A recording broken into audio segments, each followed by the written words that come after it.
Many of you know that I'm on some of the live streams during the week and I do some of these devotionals. And so people are seeing quite a bit of me. And I suddenly thought, I wonder if I need to buy some new clothes and to kind of change my image, because people have seen all my t-shirts and my jeans, and maybe I need to invest in some new clothes. Now this was the time when the shops were shut, so I was looking on the internet. And I saw some adverts and I thought, oh, they look great. They look like me, a little bit smarter, getting down with the kids. You know what I'm like with my fashion, not. And so I thought, right, I'm going to order a few of these clothes. And so I did. And I waited and I waited. And it turned out that these clothes were being made in a country far away and took many weeks to arrive. And when they arrived, I was excited. Oh, here are my new clothes. Fantastic. And I opened them. And I found some clothes that were not of the greatest quality. They weren't the sizes that they had promised, that actually they were completely rubbish for what I needed them for. And to try and return them was a complete nightmare. So I have been left with these clothes that you just think, Cath, oh, why did you bother? And the thing is, they look great on the advert. I thought, yes, this is just what I need. And I think often life can appear to do that to us. That there are some things that the world suggests to us, or that our friends are doing, or that are just a commonplace in society. And we look at and we think, oh, that looks good. Oh, why don't I give that a go? Everybody else is, they seem to be happy. And it's not until we get in the middle of it or part way down the road that we begin to realise that actually, this isn't as great as I thought it was going to be. Actually, this isn't what I want or what I need. This isn't really as satisfying as I'd hoped. And for me, I come back to this point that there are so many things that can entice us in this world. So many things that glitter and seem, oh, this is really good, do this.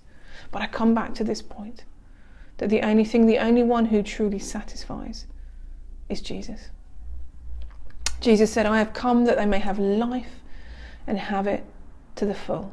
Talking about meeting our needs, talking about helping us to enjoy life, to live it to the full, to find satisfaction and to have our needs met. And I'm reminded of the story of Jesus feeding over 5,000 people in Matthew's Gospel, Matthew chapter 14. And we find Jesus, who has been giving out and meeting with so many people. He decides that he wants to go off and just find a solitary place and be on his own. And the crowds hear about this, and there are thousands of people who have heard of this Jesus, who've heard of the things that he's said and done, who have heard of the miracles, who have heard that this is a man unlike any other. And so they leave the towns and they go out into the middle of nowhere looking for him, and they find him. And Jesus welcomes them. And Jesus spends time with them, and he's teaching them, and he's just building relationship with them. And the time passes really quickly, and they get to the point where evening is approaching, and they realise, gosh, all of these people are going to be hungry. How are we going to meet their needs? And so the disciples are like, oh, let's just send them off. They can go and fend for themselves. They can go into the local town and sort themselves out. And Jesus is like, no, we're not going to do that. We're not going to make them fend for themselves. We're going to provide for them. And so they take this offering, this minuscule but wonderful offering of a little boy, 5 loaves and 2 fish. Jesus takes it and miraculously multiplies it.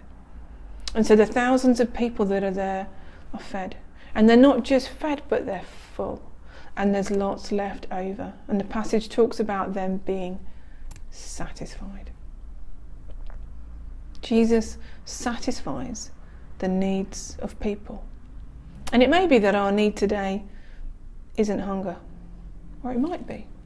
It may be that the needs that we have today are different.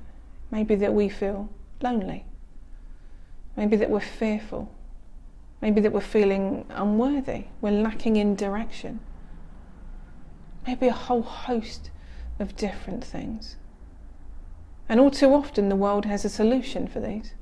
All too often the world encourages us to shop or to drink or to be in a relationship or to do drugs, or there's pornography or consulting a medium, or lots of different ways. The world suggests that if you want to find fulfillment and happiness, these are the places to look.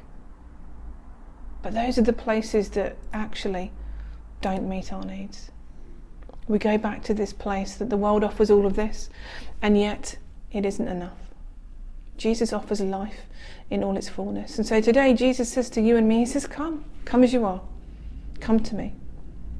Come to me and share with me what is on your heart. Share with me what your need is. He doesn't reject us. He doesn't say, guys, I'm having a little bit of a break today. And we see that in the story of the feeding of the 5,000. He welcomed them, and he welcomes us. And Jesus spent time with them, and they left satisfied. Jesus is the one who satisfies. Spend time today in his presence. Spend time sharing. Spend time inviting him to meet our needs, because he has come that we may have a life in all its fullness.